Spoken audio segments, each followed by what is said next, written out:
안녕하세요. 워런 버핏처럼 매일 신문을 박전모와 함께 읽으면서 투자의 고수가 됩시다. 웜의 신박 오늘 9월 4일 수요일 순서입니다.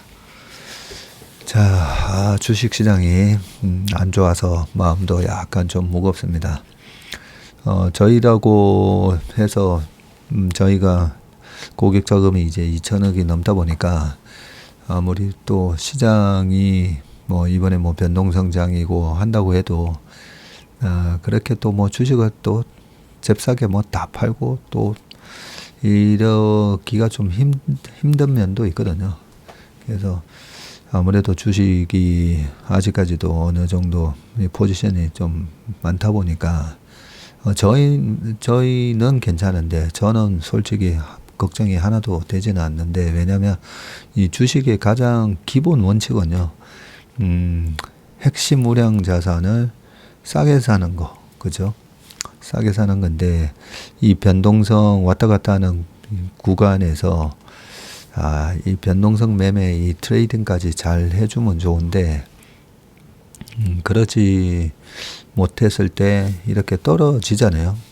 우리, 복덩이 주주님이 얘기해 놓으신 것처럼, 시장이 세이기 형님이 이야기하신 것보다 더 일찍 움직이는 것 같아요. 7월도 일찍 하락이 시작됐고 9월도 시작하자마자 바로 하락으로 접어드는 것 같고, 방송을 너무 많이 하셔가지고 세력들이 알고 잽싸게 빠지려고 하네요. 그래서 좀 사실 그런 생각도 합니다. 너무 지난번 연합인포나 이런 데 가서도 했던 얘기를 20만 명 이상이 보셨더라고요. 거기서 이 9월 달까지 금리 인하를 앞두고 다시 한번 이런 조정이 있는 그런 부분도 너무 자세하게 얘기를 해놓다 보니까 그런 거에 대해서 조금 발빠른 사람들이 액션이 좀 빨라지는, 그러면서 좀 시장에 영향을 주나 이런 생각도 저도 하긴 하는데, 일단 그런 모든 타이밍을 놓쳤다라고 했을 때 우리가 할 수 있는 방법은 결국은 이 밸류에이션 대비해서 지금 가격이 싸지는지 그걸 보면서 해야 될 것 같고요. 안 그래도 저희도 꽤 큰 자금을 운용하시는 분이 오늘도 전화가 왔었습니다. 전화가 와서 어떻게 해야 되느냐. 근데 1,000억이 넘는 자금을 운용하시는 분의 입장에서는 굉장히 잘하셨거든요. 그동안에 굉장히 잘하셨는데, 그 잘하셨던 이유가 추세 추종 매매를 하셔서 그런 겁니다. 그래서 추세 추종 매매를 하실 때 오늘 모닝 브리프에서도 말씀드렸지만, 그 추세 추종 매매를 끝까지 잘 들고 가시는 분의 공통적인 특징이, 내가 투자하는 그 주식이나 아니면 비트코인이 됐든 아니면 유가 선물이 됐든 석탄 선물이 됐든 그 에너지를 느끼면서 투자하시거든요. 그 에너지가 이 강한데, 과거에 그러고 보니까 저희 아들이 2020년도에 제가 5월 달에 테슬라 얘기하고 나서 본인이 이제 막 테슬라 매매를 그때도 막 했었는데, 어느 날 제가 9월 10월쯤이었던가 지나면서 테슬라 주식이 너무 많이 올라가지고, 여기서는 아빠 회사는 3분의 1 줄였다 이런 얘기를 했는데, 저희 아들도 이제 방송을 자주 이제 보기도 했었는데, 근데 그 다음 날인가 밤에 본인은 다시 샀다는 거예요. 그래서 왜 샀냐 했더니 팔아봤더니 잘 안 빠지고 강하다는 거예요. 잘 안 빠지고 강해서 다시 샀다는 거예요. 그래서 제가 그거 듣는 순간, 그 30년 주식한 저보다 1년 주식한 지 1년도 안 된 아들이 낫다, 그런 생각도 잠시 했었습니다. 괜히 이게 또 아들 자랑처럼 될까봐 좀 그렇긴 한데, 그게 어떻게 보면 좀 핵심이거든요. 우리가 팔았다가도 그 추세 추종 잘 하시는 분들이 고점에서 이제 꺾일 때 팔았다가 다시 전고점 돌파하면, 내가 105불에 팔았는데 110불 전고점을 돌파하면서 115 이렇게 하잖아요. 그러면 또 쫓아서 합니다. 전고점에 물려있던 그 매물을 다 소화시키면서 올라가네 하면서 또 막 삽니다. 그런 분들이 실제로 주식 잘 하시는 분들이고요. 그래서 이 추세 추종 스타일이 원래 돈을 벌게 돼 있고, 그걸 정확하게 이제 거꾸로 하시는 분들이 거의 90%거든요. 거꾸로 하시는 분들이 올라갈 때 전고점 물렸는데 빠지다가 다시 전고점 돌파할 때 팔잖아요. 저번에 전고점에서 내가 못 팔았으니까 이번에 팔아야지 하면서 팔게 되고, 실제로 그게 전고점을 돌파를 못하고 이제 헤드 앤 숄더가 나오면서 빠지면 이 숄더가 헤드를 넘어설 수는 없잖아요. 그죠? 그래서 원래는 전고점 안 옵니다. 떨어지는 주식은. 근데 전고점을 돌파한다는 말은 그 물려있던 매물을 다 소화시키면서 올라갈 정도로 뭔가 펀더멘탈이 좋다는 거거든요. 그런데 보통은 우리는 이제 전고점에 못 팔았기 때문에 다시 올라올 때 거기서 팔고, 그래서 정확하게 추세 추종 스타일과 역추세 매매를 하는 분들의 스타일을 장기적으로 보면 결국은 추세 추종 스타일이 돈을 벌게 되고, 근데 이게 정말 말처럼 쉽지 않은 게 지금처럼 이 변동성 영역에 딱 들어갔잖아요. 그러면 떨어질 때 이번에도 8월 초에 되게 험악하게 빠지잖아요. 그러면 딱 에너지가 이거 왜 에너지가 이제 끝났나 이런 느낌을 주면서 거기서 팔고 싶어집니다. 추세 추종 스타일의 분들은 팔고 다시 쭉 올라오니까, 이번에도 엔비디아 다시 130까지 찍었었잖아요. 쭉 올라오면 다시 사야 되나? 그런 질문들을 계속 저한테 하셨거든요. 그래서 제가 지금은 여기 이 박스권에 변동성 영역에 들어가 있기 때문에, 지금은 그동안에 회장님이 오랫동안 잘 하셨는데, 지금은 이 박스권의 변동성 영역에 들어가서 여기서 이 왜 변동성이 일어나는지도 말씀드렸어요. 그 자본주의의 이 참 혹독한 현실이라고 제가 말씀드렸잖아요. 이 혹독한 자본주의는 돈이 없는 사람이 돈을 빌려서, 그냥 돈이 많지 않기 때문에 적은 돈으로 사실 이 빠르게 돈을 많이 벌 수는 없잖아요. 그러다 보니까 어쩔 수 없이 돈을 빌려서 투자를 하게 되는데, 그 돈을 빌려서 투자한 사람들을 이런 변동성으로 털고 간다는 거죠. 우리가 그런 걸 저희 쪽에서는 쫀칭을 턴다라고 하는데요. 이 쫀칭을 털고 올라가기 때문에, 그래서 이 자본주의에서 우리가 참 부자가 되기 힘들잖아요. 보면 말 그대로 자본주의, 이 돈이 지배하는 세상인데, 이 돈을 벌고 싶은데 돈을 벌기 힘들게끔 만들어져 있습니다. 그래서 돈을 벌려면 정말 힘든 육체 노동 한번 벌긴 버는데 많이 못 벌잖아요.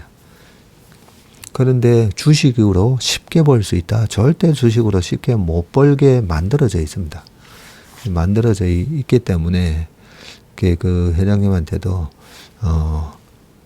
그런 자본주의의 현실로 이 글로벌하게 이 자본주의를 지배하는 저 최상단에 있는 이 빅브라더들은 그렇게 서민들이 돈을 빌려서 투자를 해서 쉽게 자기와 같은 자산가 레벨로 오게끔 안 만든다는 거죠.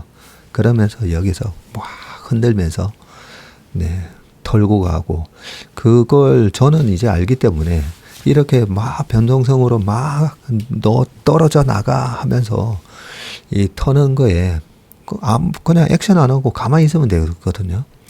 꾹 쥐고 있으면 되니까.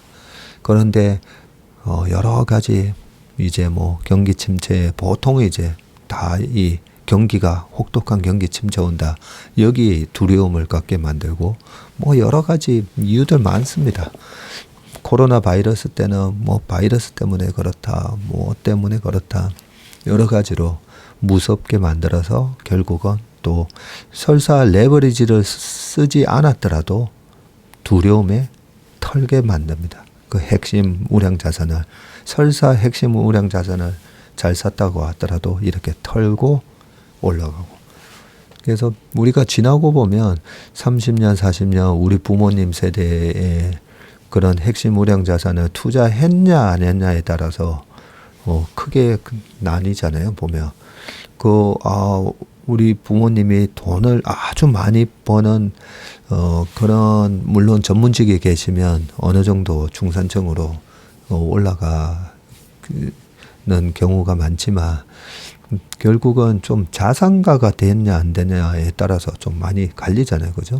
저희 부모님 세대에서는 결국은 부동산을 투자했냐 안 했냐 이고 우리 세대는요. 우리 세대는 결국 10년, 15년, 20년 지나고 났을 때 그런 핵심 우량 자산에 대한 투자를 했냐 안 했냐. 네, 그 차이고 그 핵심 우량 자산이 많은 그런 마켓은 미국 시장이 맞습니다. 미국 시장. 그래서 그 회장님도 이제 미국 주식만 하시는 분인데 막 이렇게 흔드니까 막 굉장히 스트레스 받고 힘드신 거죠. 그래서 지금은 역추세 매매 구간이기 때문에 철저하게 밸류에이션을 딱 정해놓고 저 핵심 우량 자산이 어느 가격 밑으로 가면 나는 무조건 산다. 언제까지? 10월 중순까지. 네, 그러면서 그냥 딱딱딱 정해놓고 뭐 엔비디아의 예를 들면 뭐 100불 이하로 떨어지면 근데 한 번에 다 사려고 하지 마시고 100불 이하일 때만 이하일 때만 산다는 마음으로 그러다가 10월 중순까지 이 변동 영역에 한 번도 100불 이하로 안 가면 어떡하지? 그럴 수도 있잖아요. 안 가면 더 좋은 거죠. 그 정도로 이게 강하나? 100불 이하에서 살려고 하는 자금들이 어마어마하게 많구나라고 생각하면서 그럴 때는 이 11월 달이나 12월 저는 11월 한 중순부터는 랠리가 시작된다고 보는데 랠리 시작될 때 그냥 그 가격에 또 사면 되니까요. 근데 이번에도 또 대선 이후에 또 엔비디아일지 아니면 이번에는 미국의 또 큰 바이오 기업이 주도를 할지 그거는 뭐가 이제 주도할지는 이제 보고 사야 되겠죠. 그래서 이런 변동성 구간에서는 이런 핵심 우량 주식을 자산을 내가 이번 기회에 그동안에 내가 핵심 우량 자산 주식을 좀 든든하게 못 가져갔다라고 하는 분들은 그거는 기회로 삼으시면 되고 나는 핵심 우량 주식을 다 들고 있는데 막 흔들어대서 괴롭다 하시는 분들은 그냥 저랑 같이 계속 이렇게 신문 읽으면서 시간 때우시면 됩니다. 아이고 또 벌써 13분이나 지났네요. 자, 많은 분들이 이 서론 괜찮다. 네, 아예 10분 이상 무조건 해라. 이렇게 적어 주신 분들도 계셔가지고 또 어떤 분은 아니 내가 신문 들으려고 온 거 아니다. 네, 그 서론 들으려고 온 거다라면서 또 재밌게 표현해 주셨습니다. 고맙습니다. 자, 이제 기사로 넘어가 보겠습니다. 첫 번째 기사는 밸류업 기대감 유효 네덜란드 1위 운용사의 하반기 시장 전망이라고 되어 있습니다. 네덜란드 1위 운용사라고 해서 네덜란드 옛날에는 보험사 중에는 ING 그죠? 네덜란드 ING 생명이 꽤 큰 보험사였는데 1위 운용사는 어딘가 제가 잘 몰랐는데 보니까 로베코 자산운용이라고 있나 봅니다. 네, 로베코 자산운용의 조슈아 크랩 아시아태평양 주식운용 부문 대표군요. 좋은 인터뷰를 따오셨네. 자, 한번 읽어보겠습니다. 글로벌 증시 급락 사태 발발 이후 전 세계 증시 변동성이 커지고 있지만 한국, 일본을 비롯해서 아시아 국가에서 알파 초과 수익을 창출할 기회가 많이 남아 있다는 분석이 제기되고 금리 인하가 이미 예고된 상황에서 국채보다 투자 등급 채권을 주목하라는 조언도 나왔다. 오히려 국채보다 투자 등급 채권. 자, 지난달 초 발발했던 전 세계 증시 급락 사태는 누구도 예측하기 어려웠다며 미국 7월 제조업 지수 부진, 일본 기준금리 인상, 알고리즘 매매, 여름 휴가 시즌 등 다양한 요소들이 얽히며 스노볼 효과를 불러일으켰다고 말을 했고요. 크랩 대표는 로베코 자산운용의 이 포트폴리오 매니저, 아시아 태평양 지역의 매니저로 활동 중인데, 이 로베코 자산운용이 총 AUM이 이게 Asset인데 Under Management, 그래서 관리하고 있는 Asset이 얼마인가, 이걸 갖다가 저희 쪽에서는 AUM이라고 말을 합니다. 운용자산. 이 AUM이 2,100억 달러, 한화 약 290조 원으로 네덜란드 1위 운용사고며 290조? 꽤 크다, 그죠? 그는 2018년에 로베코 자산운용에 합류하기 전에는 올드 뮤추얼 자산운용에서 아시아 주식 부문 대표를 블랙락과 대표를 했고, 블랙락과 프루덴셜에서는 포트폴리오 매니저를 역임한 투자 전문가군요. 꽤 큰 회사에 다 계셨었네, 보니까. 크랩 대표는 뚜렷한 이유가 없었을 뿐 아니라 기업이나 시장의 펀더멘탈 이슈에서 비롯한 급락이 아니었기 때문에 사태는 오래가지 않았다면서 현재 대부분의 시장은 많이 회복된 상태라고 설명을 했습니다. 다만 아시아 주요국 증시는 급락 사태 이전 수준으로 완전히 회복되는데 어려움을 겪고 있는데, 코스피는 오늘 2600 깨졌죠. 네, 깨졌고 니케이 지수도 4만을 회복 못하고 있습니다. 러시아 우크라이나 전쟁, 이스라엘 하마스 전쟁, 미국 대선 등 지정학적 불확실성과 함께 1년 넘게 이어온 AI 랠리로 투자자들이 느끼는 피로도도 커진 탓이다. 그럼에도 크랩 대표는 아시아 시장에서 알파 수익을 창출할 수 있다고 전망을 했는데요. 일본의 경우 기업들의 구조조정으로 투자 매력도가 상승하고 있다는 이유에서이고, 일본 제조업의 상징과도 같은 히타치는 수익성이 떨어지는 제조업 자회사들을 매각하는 대신에 소프트웨어 분야에 공격적인 투자를 이어갔다. 이런 노력 덕택에 지난 1월 사상 처음 시가총액 10조 엔 기업 반열에 이름을 올리며 일본 밸류업 프로그램이 성공하는 데 기여한 것으로 평가된다. 최근에는 소니, 시세이도, 오므론 등의 기업도 구조조정 행렬에 동참을 했고, 한국의 밸류업 프로그램도 매력적인 투자 포인트로 꼽았는데 효과가 즉각적으로 나타나지 않더라도 궁극적으로 기업들의 주주 환원을 강화할 수 있기 때문이다. 국내 기업들도 주가 부양을 촉진하고자 저마다 주주 환원책을 내놓기 시작했다. 크랩 대표는 로베코 자산운용은 밸류업 프로그램이 수십 년간 이어져 온 코리아 디스카운트 문제를 해결할 수 있는 긍정적 잠재력을 가진 것으로 생각한다면서 일부 기업들이 소액주주의 의견을 무시하는 경우는 여전히 발생할 수 있겠지만 규제와 공시를 통해 기업이 올바른 방향으로 나아가도록 장려하는 환경을 조성해서 변화를 끌어낼 수 있을 것으로 믿는다고 말을 했고요.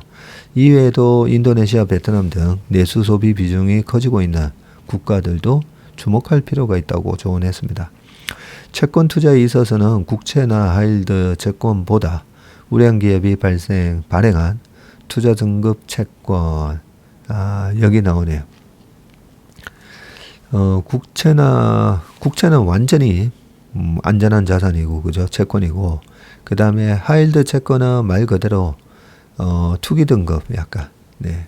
그래서 이일드가 높죠. 하이 이일드입니다. 이 채권보다는 우량 기업이 발행한 투자 등급 채권. 이 투자 등급 기준은 S&P 스탠다드 앤 푸어스, 이 S&P 기준으로는 트리플 B 마이너스 이상.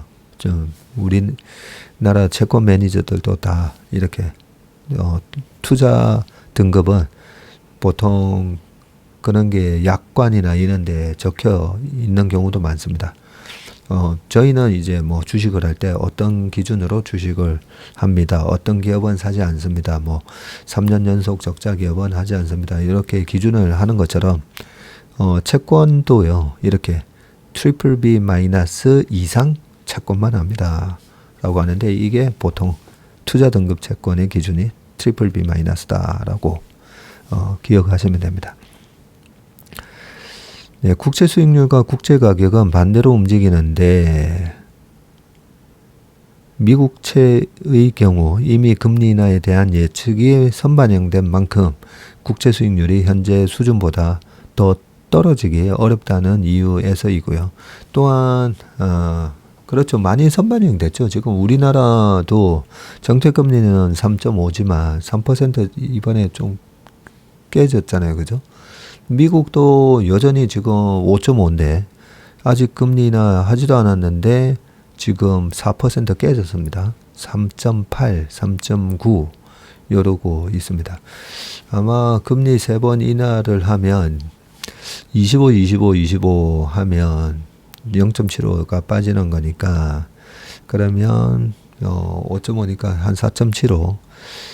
근데 연말까지 100pp나 할 수도 있다. 뭐 요렇게 지금 하고는 있는데 만약에 100pp 이하에서 4.5가 되면 미국채 선물은 10년물 같은 경우에는 아마 3.5가 깨질 수도 있기는 한데 이 크랩 대표는 어쨌든 국채보다는 이미 국채는 선반영이 좀 됐으니까 네, 이런 우량 기업이 발행한 회사채에다가 투자하라라고 얘기하고 있습니다. 또한 변동성이 큰 장세에서는 하이힐드 채권보다는 투자 등급 채권이 안정적으로 수익을 창출하곤 한다라고 했습니다. 자, 두 번째 기사 읽어보겠습니다. 두 번째는 현대차 2위 올라서나 폭스바겐 87년 만에 초유의 사태라고 하는데 무슨 사태죠? 중국 공세에 폭스바겐 독일 공장 문 닫는다? 야, 세계 2위 차 업체 87년 만에 최악의 위기다 라고 되어 있습니다. 세계 2위 자동차 업체 독일 폭스바겐 그룹이 경영난을 타개하기 위해서 독일 내 공장 폐쇄와 인력 구조 조정을 추진하는데 폭스바겐이 본국 공장 폐쇄를 검토하는 것은 1937년 설립된 후에 87년 만에 처음이다라고 합니다. BYD 등 중국 전기차 업체의 공세에 전동화 전환이 더딘 유럽 자동차 업체가 무너진 셈인데 폭스바겐의 부진은 현대자동차 그룹의 단기적으로는 호재지만 중국차의 경쟁력이 다시 한번 입증됐다는 점에서 중장기적으로 상당한 위협이 될 것이라는 분석이 나옵니다.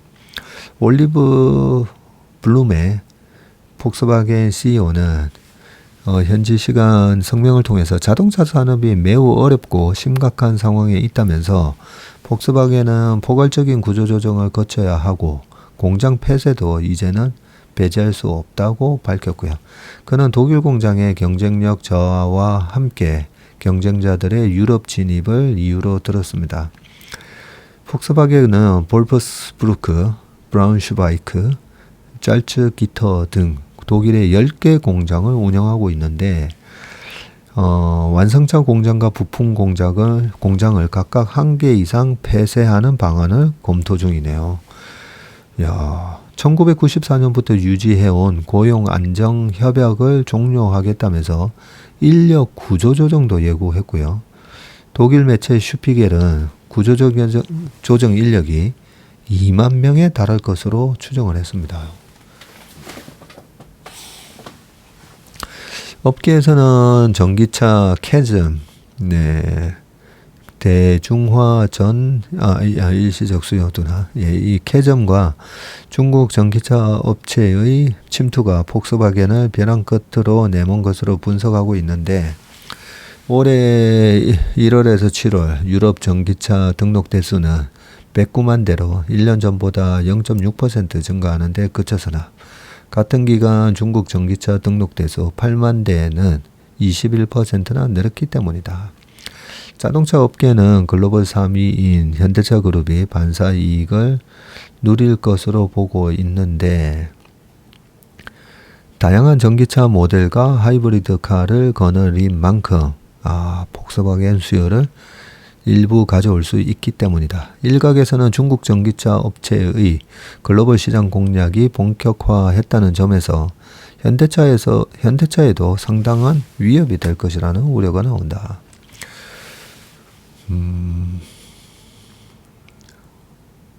네, 밑에 쭉 보다 보니까 BYD 등 중국 전기차 기업들이 폭스바겐의 텃밭인 유럽 시장 공략을 강화하고 있는 데다가 중국 본토에서 애국 소비로 폭스바겐 판매량이 줄어들고 있다는 점에서 글로벌 2위와 3위 순위가 맞바뀌는 시점이 당겨질 수도 있다는 전망이 나온다. 야. 자동차 업계에 따르면 현대기아의 올 상반기 글로벌 판매량이 지금 361만 한 6천 대 정도 되고요. 1위 도요타 그룹이 516만 2442대와는 큰 격차가 있지만 2위 폭스바겐 그룹은 434만 8천 대에는 73만 대 차이로 따라붙었다. 여기 이게 상반기 기준이니까 곱하기 2 하면 된다, 그죠? 근데 보통 하반기가 조금 더 팔리지 않나요? 그래서 작년에 도요타가 한 1100만 대 팔았으니까 작년 나누기 2보다는 상반기가 좀 적네요. 516만 대. 폭스바겐이 900만 대 살짝 넘었는데 상반기에 434만 대. 근데 현대기아가 작년에 한 740만 대인가 20만 대 팔았는데, 그죠? 360이니까 곱하기 2 하면 딱 720이네. 그러니까 현대기아가 확실히 다른 자동차 그룹하고 비교해도 이번 상반기가 상대적으로 괜찮네요, 보니까. 자동차 업계에서는 폭스바겐 판매량이 갈수록 줄어들 것으로 내다보고 있고요. 폭스바겐 전체 판매량의 35%가 중국에서 나오고 있군요. 그런데 토종 전기차들의 성능과 디자인이 좋아져서 중국인들의 폭스바겐 사랑이 예전만 못해서다. 폭스바겐의 올 상반기 중국 내 판매량은 134만 대로 전년 같은 기간보다 7.4% 줄었다고 합니다. 자, 반면에 현대기아는 중국 의존도가 낮다. 2017년 중국의 사드 보복 이후 중국에서 발을 빼서 미국과 유럽, 인도로 타겟을 옮겼기 때문이고, 이 덕분에 현대차 그룹은 올 상반기에도 판매량이 1.1% 줄어드는데 그쳤다. 제가 대충 아까 계산을 했는데 거의 비슷하게 했네요, 보니까. 미국에서는 1월에서 7월 전기차 시장 점유율 10% 벽도 뚫었고, 현대차 그룹은 현재 834만 대 생산 능력을 갖춘 데다가 오는 4분기 미국 조지아주 전기차 전용 공장 가동에 들어가면 생산 능력이 30만 대 더 확충됩니다. 폭스바겐의 공장 폐쇄에 따른 반사 이익을 누릴 기반이 마련됐다는 얘기입니다. 자, 하지만 중국차의 질주가 부담이 되기는 현대기아도 마찬가지고요. 현대기아의 최대 시장인 미국에는 중국차가 들어오지 않지만 동남아시아와 남미, 유럽 등지에서 맞상대해야 하기 때문이고요. BYD 등은 한국 시장에도 들어올 계획입니다. 자동차 업계 관계자는 현대기아가 값싼 중국차와의 경쟁에서 이기려면 디자인과 성능에서 압도해야 한다면서 하이브리드 시스템을 보강하고 자율주행 등 소프트웨어를 기반으로 한 미래차 투자에 보다 적극적으로 나서야 한다고 했습니다. 예. 중국이 우리를 못 이기는 거 하나, 강력한 거 하나 있잖아요. 축구. 네. 그러고 보니까 독일 축구 강국. 예. 월드컵도 독일이 3번 우승했나요? 4번 했나요? 했고, 1990년에 한 번 했고, 우리나라 2002 때는 브라질이 우승했죠. 독일이 아니라. 네, 그 뭐 몇 번 우승한 거는 중요한 게 아니고 자꾸만 3,000% 빠지면 안 되니까 그죠.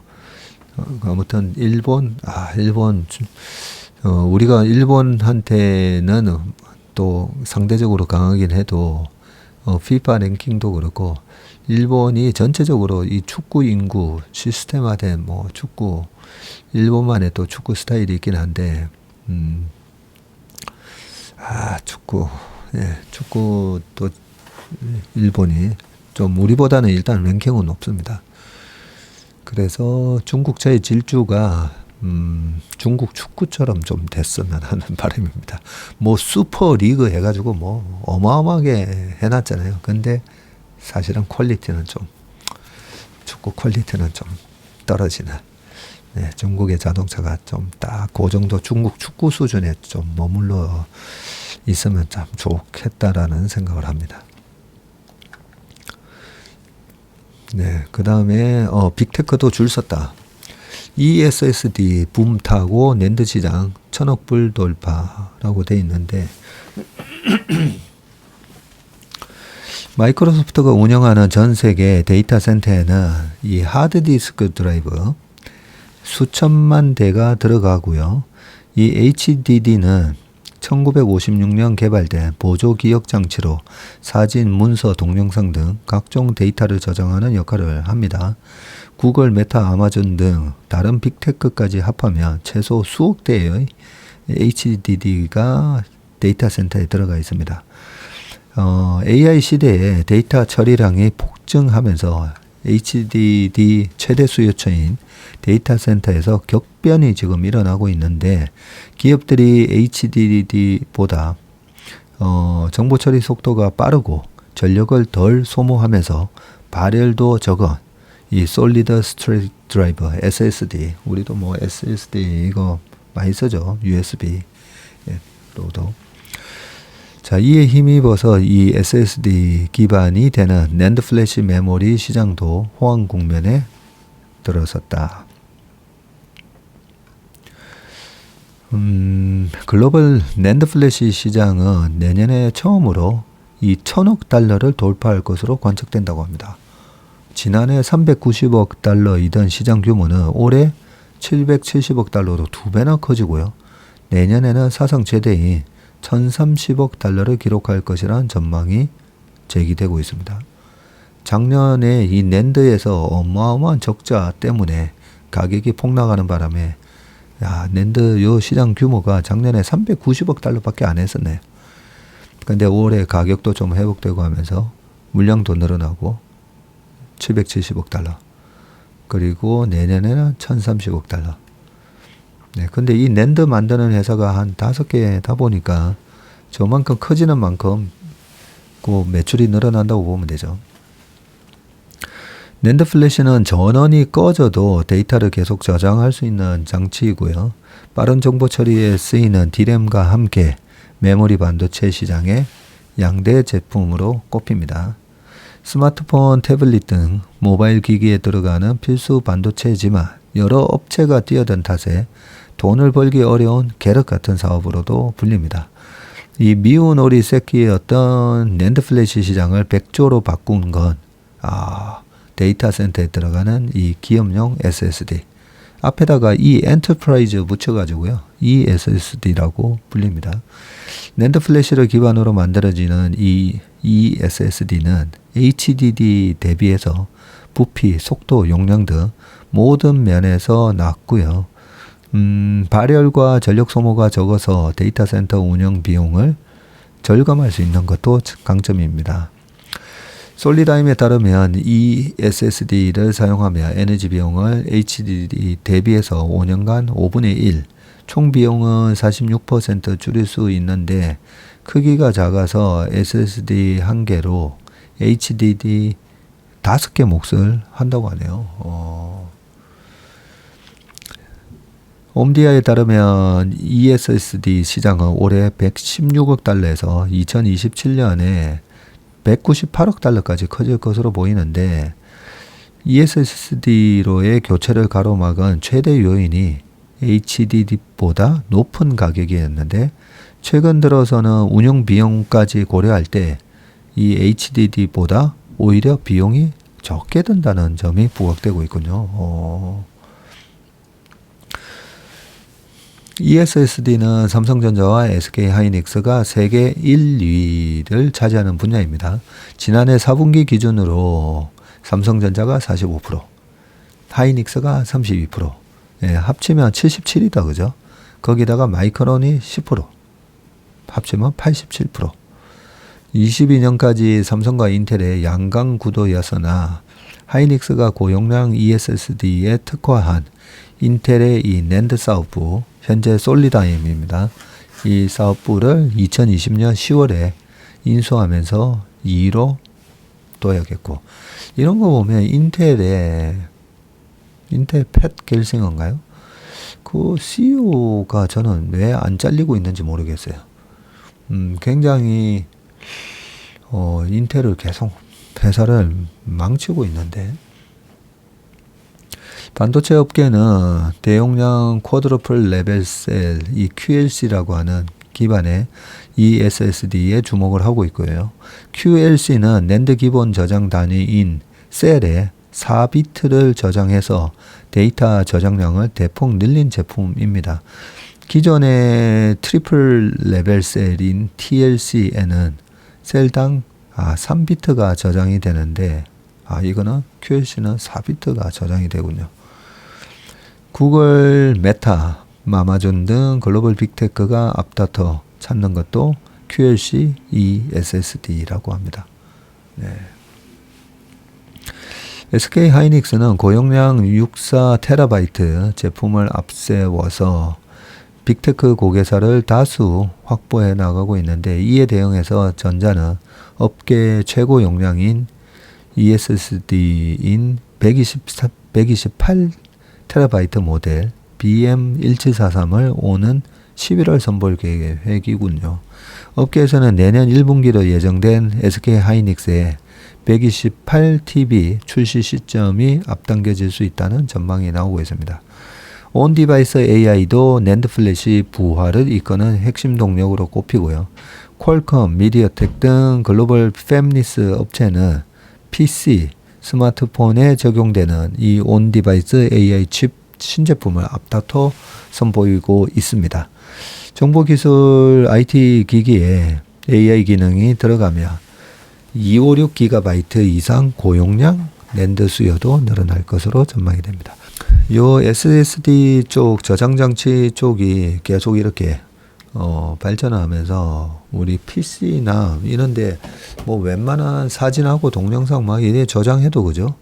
용량이 뭐 여전히 아직까지 많이 남아있네, 이러고는 있는데, 저는 이 플랫폼 기업들의 이 데이터 센터가 정말 어떻게 그 수많은, 우리가 뭐 아버지 어머니 뭐 사진이나 동영상 찍어가지고 우리가 가족 덕에 올리면 그걸 갖다가 또 다른 가족한테 보내고 막 하면서 그 용량이 정말 기하급수적으로 막 늘어나잖아요. 그러면 이 데이터 센터가 그렇게 기하급수적으로 늘어나는 저 많은 수많은 동영상, 문서, 사진, 데이터를 어떻게 저걸 다 저장하나 신기하기도 합니다. 네. 아무튼 내년에 $1,000억 시장이 된다고 합니다. $1,000억 시장이면 지금 환율로 따지면 133조 시장이 되는 거다, 그죠? 원래 메모리가 디램하고 낸드 합쳐서 한 200조 살짝 안 되기도 하고, 그리고 비메모리 쪽이 한 600조, 그래서 600조, 200조 해서 한 전체 반도체 시장을 한 800조 시장, 이렇게 보고 있는데, 낸드 하나만 가지고도 130조가 되네, 보니까. 자, 그 다음은 약간 중국 기사인데요. 중국 뉴스인데, 시총 1위 뺏겼다. 술 하나로 대박 나더니 이럴 줄은, 이라고 되어 있습니다. 최근에 안 그래도 왕 차장하고 아침에 회의하다가, 이제 마오타이 만드는 회사가 더 이상 시총 1위가 아니더라고요. 자, 이 마오타이 만드는 회사 이름이 구이조우 마오타이. 네. 일단 기사 좀 먼저 읽어보겠습니다. 중국 전통 술의 대명사인 마오타이의 주가가 끝없이 추락하고 있는데 중국 경기 침체로 수요가 급감하면서 웃돈까지 붙었던 마오타이 판매가는 급락을 했고 해외 투자자도 마오타이를 외면하면서 굳건히 지켜왔던 중국 내 시가총액 1위 타이틀까지 반납하게 됐습니다. 그러네요. 작년 1866위안에서 딱 1년 지났는데 1412위안까지도 그렇게 떨어져 있네요. 자, 상하이 증시에서는 구이조우 마오타이 주가는 16.32% 떨어졌고요. 1년 전보다 24.44%가 급락을 했습니다. 지난 7월 말 장중 1361위안까지 떨어져서 52주 최저가를 기록을 했네요. 21년 2월만 해도 2627.88위안까지 치솟으면서 역대 최고가를 나타냈었는데 지금은 1410이군요. 거의 반토막이 났네. 가파른 경제 성장과 함께 몸값을 높여오던 마오타이는 명실공히 중국 본토의 대장주였고 중국에서 무소불위 금융회사였던 중국공상은행을 제치고 중국 본토 증시에서 시가총액 1위였습니다. 하지만 코로나를 거치면서 마오타이 주가는 하락세를 지속했고 외국인도 일제히 매도 행렬에 동참을 했고요. 외국인 지분율은 계속 줄고 마오타이를 보유한 펀드 수는 올 1분기에 640개에서 2분기에 481개로 아예 비우고 가는 펀드들이 많아졌네요. 결국 6월 시가총액 1위 타이틀도 중국 공상은행에 다시 내줬습니다. 아, 그렇네요. 그때 아침 회의할 때 공상은행이 1등이 됐다고 했습니다. 중국의 국주로 불리는 마오타이는 까다로운 과정을 통해 만들어지고 숙성 기간만 5년에 이르고요. 중국이 빠른 경제 성장기를 거치면서 이 마오타이 가격이 계속 올랐는데 희귀한 제조법으로 경쟁사들이 모방하기 어려운 데다가 희소성도 높아서 명품 브랜드 샤넬처럼 꾸준히 가격이 올랐었습니다. 마오타이를 사놓으면 훗날 돈을 벌 수 있다는 인식이 퍼지면서 마오타이는 재테크 수단으로도 활용이 됐고요. 중국 전당포에서는 마오타이를 받고 현금을 빌려주기도 했을 정도라고 합니다. 자, 이런 마오타이가 내리막길을 겪게 된 데는 중국 경제 악화와 소비자 트렌드 변화. 주식할 때 제일 무서운 거는 이 경제 악화가 아니라 이 트렌드 변화입니다. 경제야 뭐 업앤다운이 있으니까 그죠? 떨어졌다가 뭐 다시 올라오니까 경제는 하나도 무서운 게 아닌데 이 트렌드가 변해버리면 답이 없습니다.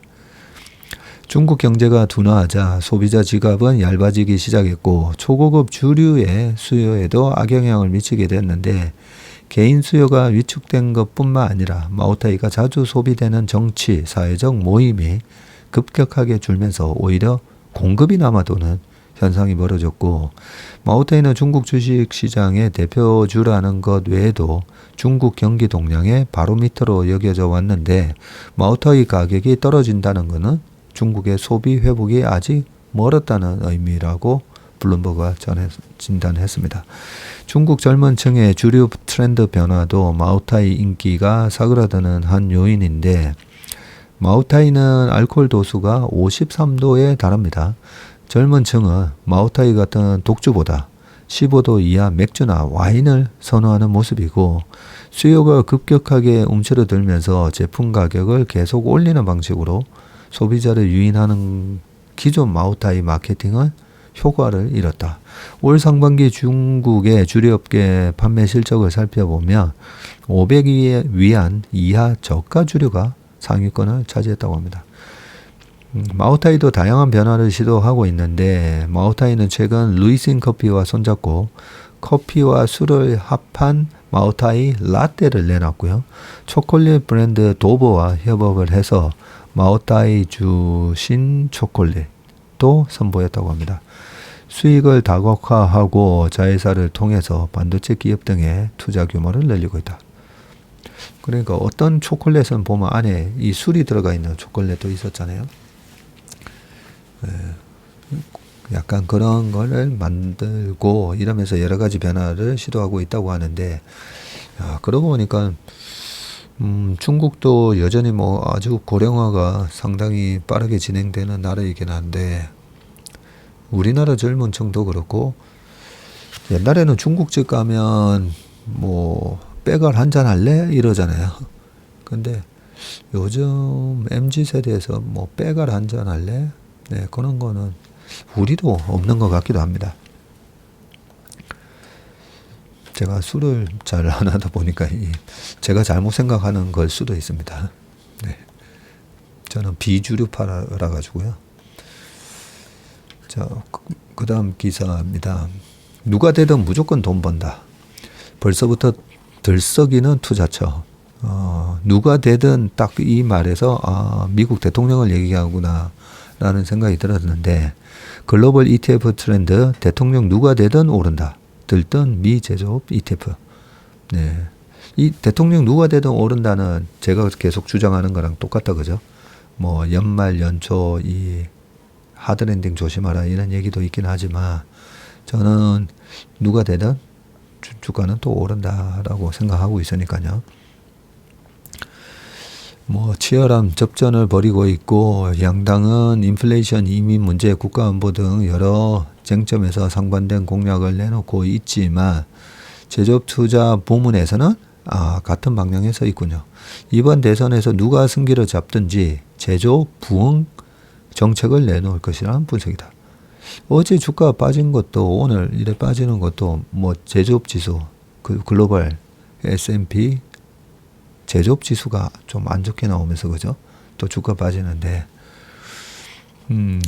누가 되든 제조업 부흥 정책을 내놓는다고 합니다. 미국 경제 매체 CNBC에 따르면 뱅크 오브 아메리카 BOA는 미국 제조업 투자 확대가 예상되는 만큼 제조업 테마 ETF에 투자할 만하다고 조언을 했고요. 제러드 우드워드 BOA ETF 전략가는 최근 투자자 메모에서 무역 긴장이 고조되고 공화당과 민주당이 미국 제조업을 되살리려는 노력으로 제조업 테마 ETF에 대한 관심이 높아졌다고 언급을 하면서, 우드워드 전략가는 제조업 부흥 정책을 무역 정책을 통한 리어쇼링, 인접 국간 생산, 신산업 보호, 지식 연구 개발과 건설 및 제조업에 대한 투자 등 세 가지로 분류를 했고요. 다양한 제조업 부문에 투자할 수 있는 상품으로 테마 ETF가 적합하다고 얘기했습니다. 그는 전통적 섹터 펀드는 이 테마를 한데 담지 못한다면서 First Trust RBA American Industrial Renaissance ETF AIRR, 티커가 AIRR이네요. 이걸 추천했다고 하고요. ETF 제공업체 ETF.com에 따르면 이 AIRR은 2014년 출시돼서 지난달 30일 기준 이 AUM이 15억 3천만 달러이고요. 한 2조 정도 된다, 그죠? 2조.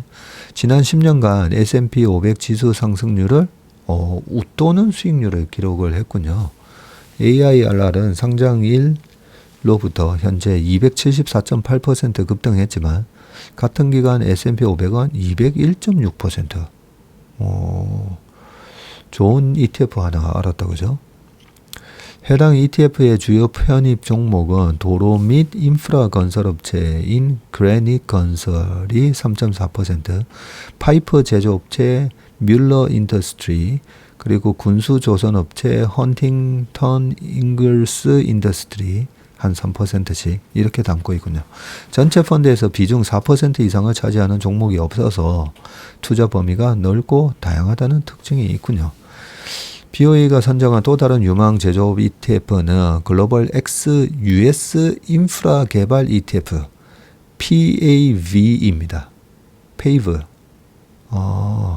이 포장이 다 바로 뒤에 나오네요. 포장도로라는 뜻의 티커명 페이브에서 알 수 있듯이 산업 및 소재 종목을 주로 담고 있고, 이 펀드는 건설 엔지니어링, 원자재 산업, 운송 등에서 수익을 내는 기업을 선별해서 투자한다고 했고요. 냉동장비 제조업체인 트레인 테크놀로지와 산업장비 공동업체인 유나이티드 렌털스 등이 상위 보유 종목에 올라와 있다고 합니다. 요거 차트로 한번 봐야 되겠네요. 보면서 이게 요 ETF들이 S&P 500 대비해서 아웃퍼폼하는 구간이 어떤 경우에 아웃퍼폼을 하는지, 대통령 1, 2, 3년 차 중에서 특정 연도에 보통 1년 차, 3년 차, 이때 또 많이 올라가는지 한번 나중에 봐야 될 것 같습니다. 자, 시간이 51분이니까 비트코인 넉 달째 개그는 반등 열쇠는 미 대선과 비컷이라고 하고요. 7천만 원에서 지금 9천만 원 사이 박스권 행보 중입니다. 1억 500만 원 보점 치고 비트코인이 떨어져서 옆으로 기고 있는 게 사실은 주식시장에 있어서 약간은 이 시그널을 제가 준다고 말씀드렸죠. 비트코인은 당장 이 net asset value NAV를 intrinsic value라고 해야 되나요? 그 내재 가치를 뭔가 평가를 할 수가 없잖아요. 그래서 글로벌 유동성과 투자 심리에 저는 영향을 많이 받는다고 보는데 계속 지금 한 20% 떨어져 있는 가격에서 왔다 갔다 하고 있습니다. 이달 페드 기준금리 인하폭을 주목하고 과거 미 대선 이후에는 큰 폭 반등했다. 똑같죠. 주식시장하고 국내 투자자들 가격 상승에 베팅해 국민연금도 관련주에 투자를 늘렸다라고 합니다. 국민연금이. 요 기사 어느 쪽이죠? 네, 국내 투자자들은 비트코인의 가격 상승에 베팅하는 모습인데, 최근 국민연금도 SEC 증권 신고서에 따르면 올해 2분기에 3,400만 달러, 약 454억 원 상당의 마이크로 스트래티지 주식을 매입했군요. 이 회사가 비트코인 잔뜩 들고 있잖아요. 주당 평균 1,377.48달러에 24,500주를 사놨다고 합니다. 네. 김민성 코빗 리서치 센터장은 마이크로 스트래티지 주식은 비트코인의 주식 형태로 포장한 금융상품에 가깝다면서 국민연금의 마이크로 스트래티지 매입은 비트코인에 대한 간접 투자로 볼 수 있다라고 되어 있습니다. 네. 국내 투자자는 7월 30일부터 지난 29일까지 마이크로 스트래티지와 코인베이스를 각각 319억, 262억 원어치 순매수를 했고, 해외 주식 순매수 상위 28위에 해당하는 규모의 주식을 사셨다고 합니다. 네. 오늘 웜의 신박은 여기까지 하겠습니다. 오늘 하루도 행복하고 평안한 마음 가지시는 하루 되시길 바라겠습니다. 고맙습니다.